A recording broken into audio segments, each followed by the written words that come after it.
నమస్తే అండి. నేను అశ్వత్థామ. ఇవాళ పర్చేసింగ్ పవర్ ప్యారిటీ గురించి మాట్లాడుకుందాం. దానికంటే ముందుగా అర్థవ్యవస్థ గురించి 2 మాటలు. అర్థవ్యవస్థలో 2 రకాలుంటాయి. మ్యాక్రో ఎకనామిక్స్, మైక్రో ఎకనామిక్స్ అని. మ్యాక్రో ఎకనామిక్స్ అంటే స్థూల అర్థవ్యవస్థ. మైక్రో ఎకనామిక్స్ అంటే సూక్ష్మ అర్థవ్యవస్థ. స్థూల అర్థవ్యవస్థలో జీడీపీ అని చెప్పేసి ఒకటి ప్రముఖ పాత్ర పోషిస్తుంది. దీన్నే స్థూల జాతీయోత్పత్తి అంటాం. స్థూల జాతీయోత్పత్తి అంటే ఒక సంవత్సర కాలంలో ఒక దేశంలో తయారైన ఉత్పత్తి అయిన వస్తువులు, సేవలు అలాగే వీటిని ఎగుమతి చేస్తే వీటి నుంచి ఒక సంవత్సర కాలంలో దేశం సంపాదించే ఆదాయాన్ని స్థూల జాతీయోత్పత్తి అంటారు, లేదా జీడీపీ అంటారు.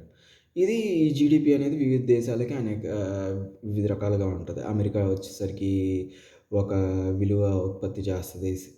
అలాగే భారతదేశం వచ్చేసరికి గత ఏడాది $3 ట్రిలియన్ మన జీడీపీ ఉంది. సో ఇవి పెరుగుతూ ఉండొచ్చు, తగ్గుతూ ఉండొచ్చు. ఈ పెరుగుతూ ఉండేదాన్ని వృద్ధి రేటు అంటారు. లేదా తగ్గేది కూడా ఒక్కోసారి ఉంటుంది. 8% వృద్ధి వేగంతో పెరుగుతుంది, 9% వేగంతో పెరుగుతుంది అంటారు కదా. ఇది జీడీపీ. అంటే ప్రతి సంవత్సరం కూడా ఇవాళ ₹100 సంపాదిస్తున్నామంటే వచ్చే సంవత్సరం ₹109 సంపాదిస్తాం. దీన్ని 9%, 9% వేగం అంటారు. ₹108 సంపాదిస్తే 8% వేగం అంటారు. సో ఈ వేగం వల్లనే మన నిరుద్యోగత అనేది తెలుస్తూ ఉంటుందన్నమాట. సో ఇవాళ టాపిక్కి వెళ్ళొద్దు. ఇవాళ వచ్చేసరికి మనం జీడీపీని ఇది మ్యాక్రో ఎకనామిక్స్ లెవెల్లో జరుగుతూ ఉంటుంది. సో ఈ జీడీపీ అనేవి వివిధ దేశాలకు కంపేర్ చేస్తూ ఉంటారు, పోల్చుతూ ఉంటారు. అయితే నేరుగా జీడీపీని పోల్చాలి అంటే కష్టం. ఎందుకనంటే మనమేమో రూపాయల్లో ఉంటాయి, అమెరికా వాళ్ళదేమో అమెరికన్ డాలర్లో ఉంటుంది, ఆస్ట్రేలియా వాళ్ళదేమో వేరే కరెన్సీ వేరేలో ఉంటుంది, రష్యా వాళ్ళదేమో రూబుల్స్లో ఉంటుంది. సో ఇలాంటప్పుడు కంపేర్ చేయడం కుదరదు. దానికోసం అని చెప్పేసి ఏం చేస్తారంటే అమెరికన్ డాలర్ని ఒక స్టాండర్డ్గా తీసుకుని ప్రతి ఒక్కళ్ళ దేశంలో ఉత్పాదన అయిన సంపాదించిన డబ్బుని, జీడీపీని డాలర్లలోకి మారుస్తారు. అయితే ఈ సంపాదన అనేది ఏదైతే ఉందో ఇది 2 రకాలు ఉంటుంది. అంటే విలువ అనమాట. 2 రకాలంటే విలువ.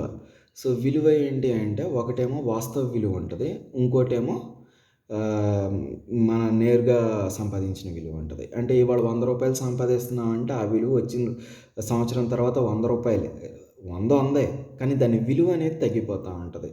కారణం ఇన్ఫ్లేషన్.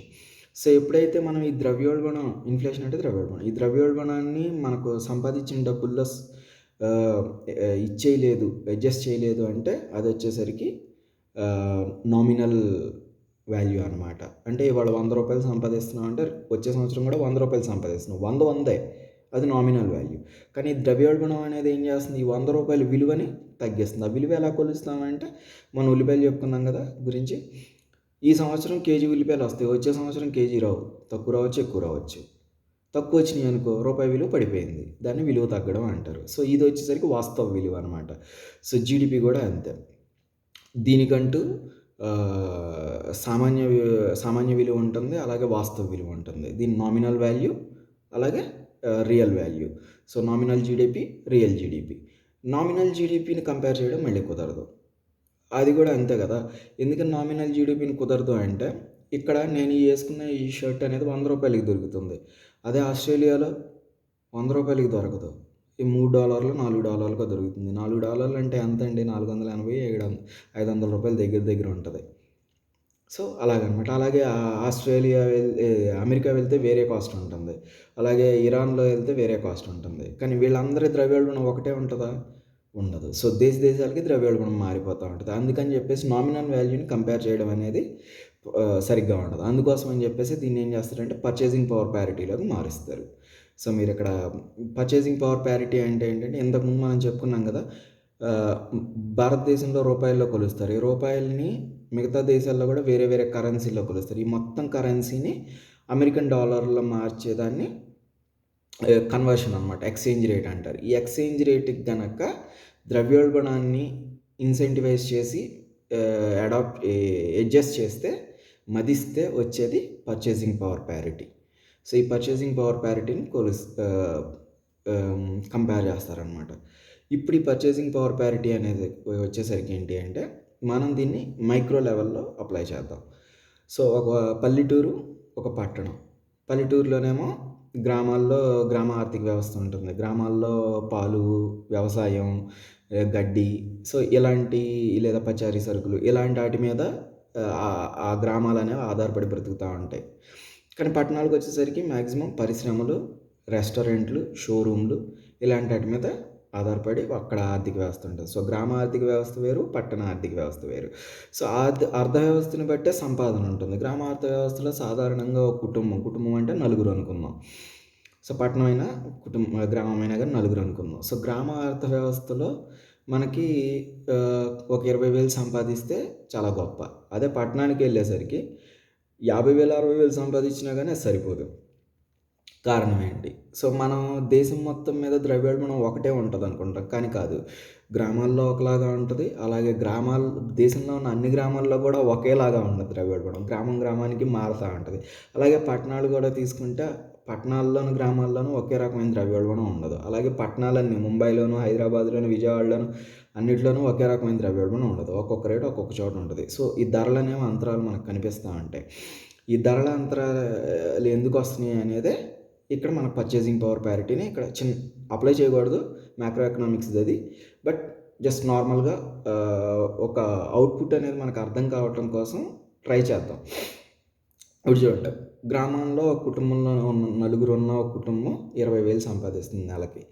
అలాగే పట్టణాల్లో ఉన్నోళ్ళు ఒక 60,000 సంపాదిస్తున్నారు. కానీ ఇప్పుడు చూడండి, ఈ గ్రామంలో ఉన్న కుటుంబం నెలసరి ఖర్చులు ఎంతుంటాయి?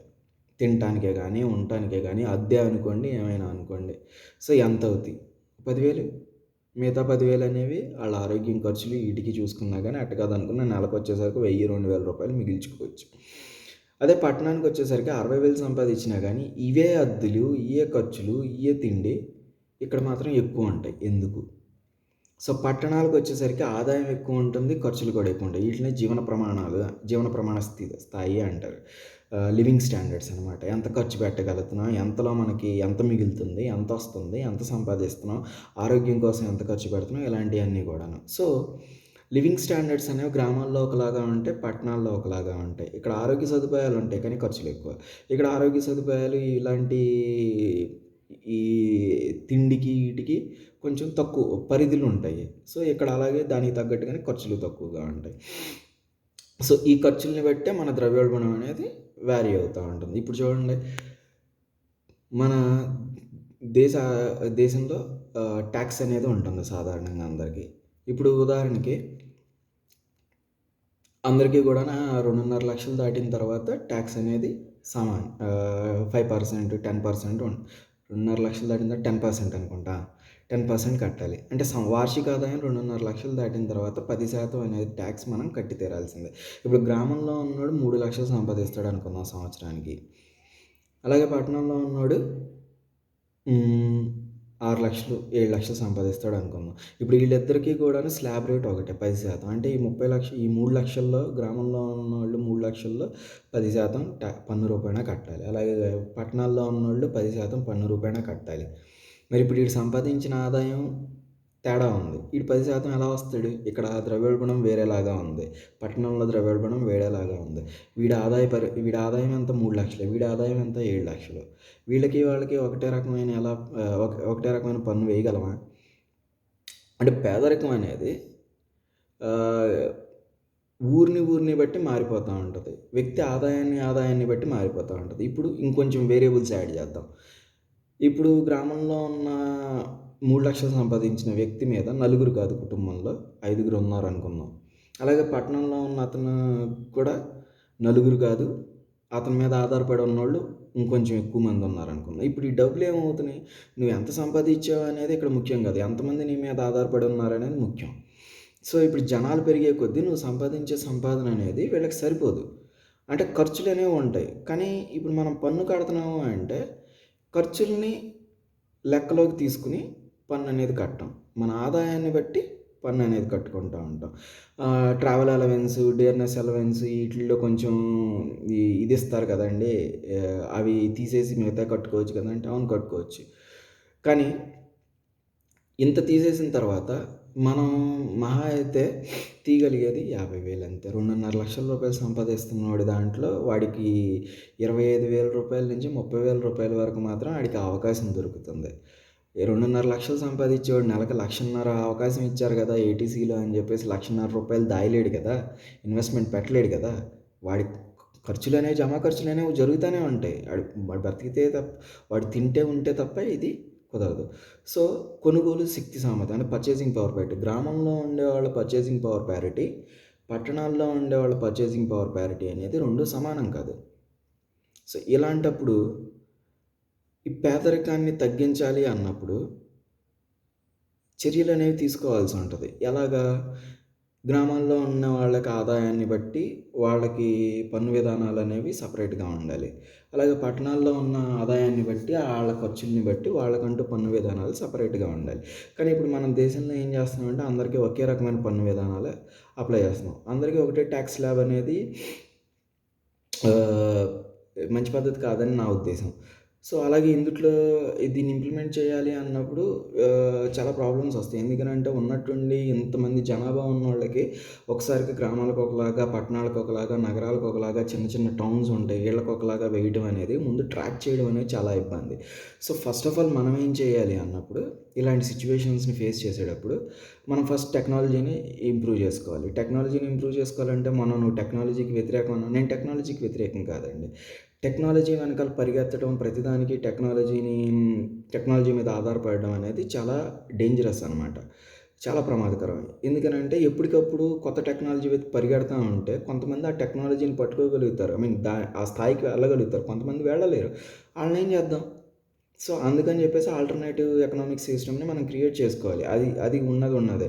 కాకపోతే అలాగని చెప్పేసి ఆల్టర్నేటివ్ ఎకనామిక్ సిస్టమ్ మీద కంప్లీట్‌గా డిపెండ్ అయిపోయి మనం ఉండలేం. సో జరుగుతున్న టెక్నాలజీ అనేది మోడిఫికేషన్స్ జరుగుతూనే ఉంటాయి. ఇంప్రూవ్‌మెంట్స్ జరుగుతూనే ఉంటాయి. దాన్ని మనం అందిపుచ్చుకోవడంలో కూడా వెనకపడకూడదు. సో మనం ఇప్పుడు ఇంప్రూవ్ చేసుకునే టెక్నాలజీ ప్రకారం ఏం జరుగుతుంది? ఇక్కడున్న టెక్నాలజికల్ ఈటిల్లో ఏంటి అంటే ట్రాక్ చేసేటట్టు. సో క్లస్టర్స్ అనేవి మనం డిఫరెంట్ ఎకనామిక్ క్లస్టర్స్ అనేవి క్రియేట్ చేయాలి. Okay. Village economic system create చేయాలి. అలాగే టౌన్ ఎకనామిక్ సిస్టమ్ క్రియేట్ చేయాలి. వాటిని ఎలా ట్రాక్ చేయాలి? విలేజెస్‌లో ఎలా ట్రాక్ చేయాలి? అలాగే సిటీస్ ఉంటాయి. మెగా సిటీస్ ఉంటాయి. వీటిల్లో వచ్చే జనాల్ని, వాళ్ళ ఆదాయాన్ని ఎలా ట్రాక్ చేయాలి? సో ఈ ట్రాకింగ్ మెకానిజమ్స్ అనేవి టెక్నాలజీని యూజ్ చేసుకొని మనం క్రియేట్ చేయొచ్చు. సో దాన్ని బట్టి వాళ్ళ జమా ఖర్చుల్ని, ఆదాయాల్ని వాళ్ళ మీద ఆధారపడి ఉన్న వాళ్ళని బట్టి, లేదా వాళ్ళు చేసే వ్యాపారాలను బట్టి ఆ వ్యాపారాల్లో వచ్చే అన్ని వ్యాపారాలకు ఒకే రకమైన లాభాలు ఉండవు. బయట కాకా హోటల్ నడుపుకునే వాళ్ళ లాభాలు వేరులా ఉంటాయి. 5 స్టార్ హోటల్ నడుపుకునే వాళ్ళ లాభాలు వేరులా ఉంటాయి. అలాగే 3 స్టార్ హోటల్ నడుపుకునే వాళ్ళ లాభాలు వేరులా ఉంటాయి. అందరి లాభాలు ఒకటి కాదు. ఇవి కేవలం ఒక రెస్టారెంట్ గురించి మాత్రమే చెప్తున్నాను. అలాగే ఇండస్ట్రీ టు ఇండస్ట్రీ కూడా మారిపోతూ ఉంటాయి. కొన్ని చోట్ల పని ఎక్కువ చేయాల్సి వస్తుంది కానీ లాభాలు తక్కువ ఉంటాయి. ఇప్పుడు కన్స్ట్రక్షన్ బిజినెస్ తీసుకున్నాం అంటే కనుక 7%, 8% లాభం అనేది చాలా గగనం. సో అలాగా మారుతూ ఉంటాయి అన్నమాట. సో ఈ వ్యాపారాలను బట్టి వచ్చే ఆదాయాన్ని బట్టి వాళ్ళ మీద సుంకాలనేవి. సో ఈ ట్రాకింగ్ టెక్నాలజీకి మనం ఇన్వెస్ట్మెంట్ అనేది చేసుకోవాలి. ప్రస్తుతానికైతే ఆ మార్గంలో మనం అయితే వెళ్ళట్లేదు. వెళ్తే బాగుంటుంది. దాని తర్వాత ఈ పర్చేసింగ్ పవర్ ప్యారిటీలో మేజర్ ప్రాబ్లమ్ వచ్చేసరికి ఏం జరుగుతుంది అంటే ఇండస్ట్రియల్ ఎకనామీ వచ్చేసరికి ఏంటి అంటే మెషిన్స్‌తో ఎక్కువ వర్క్ జరుగుతూ ఉంటుంది కాబట్టి వాళ్ళ ప్రొడక్టివిటీ, ఉత్పాదకత అనేది కూడా వాళ్ళకి ఎక్కువగానే ఉంటుంది. సో దానికోసం అని చెప్పేసి ఎంప్లాయీస్ లేబర్‌ని, వర్కర్స్‌ని గ్రామాల నుంచి ఈ గ్రామాల్లో ఉన్న అర్థవ్యవస్థ లేదా అక్కడున్న ఆదాయం సరిపోక చాలామంది ఏం చేస్తారంటే పట్టణాలకు వలసొస్తారు. ఈ పరిశ్రమల్లో ఉద్యోగులుగా, లేబర్‌గా, శ్రామికులుగా జాయిన్ అవుతూ ఉంటారు. సో ఇలాంటప్పుడు ఏమవుతుంది అంటే గ్రామాల్లో ఎలాగో అర్థవ్యవస్థ తక్కువ స్థాయిలో ఉంది. ఇవి ఎదగాలి అనుకున్నోళ్ళు వీళ్ళందరూ పట్టణాలకు వస్తాం. పట్టణాల్లో ఉన్నప్పుడు అందరూ ఇక్కడ ఒక చోట జమ అయిపోతా ఉంటారు. అయితే ఇప్పుడు ఈ జీడీపీ మాట్లాడుకున్నాం కదా! ఈ జీడీపీ అనేది మనకు అనుకున్నంత స్థాయిలో పెరగట్లేదు. ఏదో అనుకోని ఇబ్బందులు వచ్చినియి అన్నప్పుడు ఇక్కడ ఇండస్ట్రియల్ మీద పెట్టుబడులు పెట్టేవాళ్ళు కూడా తగ్గిపోతారు. దీన్ని క్యాపిటల్ అంటారు. ఈ క్యాపిటల్ అనేది తగ్గిపోతుంది. క్యాపిటల్ తగ్గింది అంటే ఇండస్ట్రీస్ అనేవి తగ్గుతాయి. ఇండస్ట్రీస్ తగ్గుతున్నాయి అంటే పట్టణాల్లోకి వచ్చే వాళ్ళకి వచ్చినట్టు ఉద్యోగం దొరకదు. సో ఇలాంటప్పుడు ఏమవుతుంది అంటే వీళ్ళు ఏం చేస్తారు జుగ్గి జోపిడీస్ అంటారు. అంటే మన స్లమ్స్ క్రియేట్ అవుతాయి. ఈ స్లమ్స్‌లో ఏంటి అంటే ఖర్చులు తక్కువ ఉంటాయి కాబట్టి అక్కడ చేరతారు జనాలందరూ. సో ఈ స్లమ్స్‌లో ఏమవుతుంది మళ్ళీ పోషకాహార లోపాలుంటాయి. దోమలు, పందులు ఇవి ఉంటాయి. ఆరోగ్యపరంగా వీళ్ళకి చాలా ఇబ్బందులు వస్తూ ఉంటాయి. సో ఈ గ్రామాల్లో ఉండేవాళ్ళుగా పట్టణాల్లో ఉండేవాళ్ళ సిచ్యువేషన్స్ తెలియవు. ఏంటంటే ఈ ఫేస్‌బుక్, ట్విట్టర్‌లో చూసి అందరూ నీట్‌గా టక్కేసుకొని ఎళ్తున్నారు. నెలకు 60,000 సంపాదించుకుంటున్నారని మాత్రమే తెలుస్తది. కానీ ఇక్కడుండే ఖర్చుల స్థాయి అర్థం కాదు చాలామందికి. అలాగే ఇక్కడ వచ్చినోళ్ళకి వచ్చినందుకు ఉద్యోగాలు దొరుకుతున్నాయి అని గాని, పనులు దొరుకుతున్నాయి అని గాని, దానికి తగ్గట్టు సాలరీస్ దొరుకుతున్నాయి అని గాని దొరకట్లేదని గాని వీళ్ళకి తెలీదు. సో, వస్తారు. వచ్చిన తర్వాత మళ్ళీ తిరిగి వెనక్కెళ్ళలేరు. ఎందుకంటే వచ్చినంత తేలిగ్గా తిరిగి వెనక్కెళ్ళడం అనేది కష్టం. మొహం కొట్టేసినట్టు ఉంటది. ఎళ్లి అక్కడోళ్ళు అడుగుతారు. ఏం సమాధానం చెప్తాం? "ఏరా ఎళ్ళావుగా పట్నం, ఎందుకురా పని చేయకుండా వెనక్కొచ్చేసావు? ఏ నీ ప్రతాపం అంతా ఇక్కడ చెప్పడమేనా? అక్కడికెళ్ళి చేసిందేం లేదా?" సో, ఈటికి గూడా భయపడి చాలామంది ఈ స్లమ్స్‌లో జాయిన్ అయిపోతారు. ఇక్కడ ఏమవుతుంది అంటే స్లమ్స్‌లో పనులు దొరకవు. దొరికింది తినాలి. దొరకని రోజున పస్తుండాలి. సో, ఇయన్నీ కూడాని ఇబ్బందవుతా ఉంటాయనమాట. ఇలాంటప్పుడు ఏమవుతుందంటే సంక్షేమ పథకాలు అవసరం అవుతాయి. వీళ్ళకి పోషకాహారాన్ని అందించడానికి మనకిప్పుడు ఉంది కదా! ఆహార పథకాలయ్యో, అలాగే వీళ్ళకి పనులు అందించడానికి గ్రామాల్లో ఉన్నోళ్ళకి పనులు అందించడానికి సంక్షేమ పథకాలు. అలాగే గ్రామ అర్థవ్యవస్థ చతికిల పడిపోయింది కదా! వ్యవసాయం తగ్గింది. వ్యవసాయ ఆధారిత పరిశ్రమలు తగ్గినియి. పాల పరిశ్రమ, పాడి పరిశ్రమలు తగ్గుతున్నాయి. గ్రామాల్లో ఉండే జనాభా తగ్గుతుంది. గ్రామాల్లో జనాభా తగ్గుతుంది అంటే అక్కడ సస్టైనబిలిటీ అక్కడ ఉన్న జనాభా అక్కడక్కడే బతకడానికి తగినంత జనాభా లేదు.